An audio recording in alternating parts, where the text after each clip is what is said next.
পূর্ণভূমি সিলেটের একটি ছোট্ট গ্রামের গল্প যা আজ পৌঁছে গেছে বিশ্বমঞ্চে। গোলাপগঞ্জ উপজেলার রনকেলি আমবাড়ি থেকে কানাডার আন্তর্জাতিক স্বীকৃতি। কিভাবে সম্ভব হলো এই যাত্রা?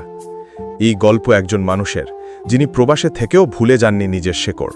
তিনি শাহান চৌধুরী। ১৯৮৮ সালে কানাডায় বাড়ি, নতুন দেশ, নতুন সংগ্রাম, কিন্তু তার ভেতরে ছিল একটাই শক্তি, নিজের মাটির প্রতি ভালোবাসা। টরন্টোর রিজেন্ট পার্কে তিনি হয়ে ওঠেন মানুষের অধিকার রক্ষার এক সাহসী কণ্ঠ। নিম্ন আয়ের মানুষের আবাসন অধিকার, রেন্ট টু ওন হাউজিং উদ্যোগ, মসজিদ ও মোসাল্লা প্রতিষ্ঠা, যুব সমাজের উন্নয়ন ও কর্মসংস্থান। তিনি শুধু কাজ করেননি, একটি কমিউনিটির ভবিষ্যৎ বদলে দিয়েছেন।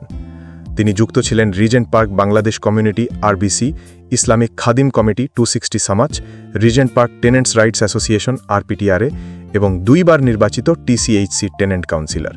মানুষের আস্থা তার সবচেয়ে বড় শক্তি, আর তার গর্বের এক অনন্য সৃষ্টি, our legacy of the Ambari and the great village রংকেলি।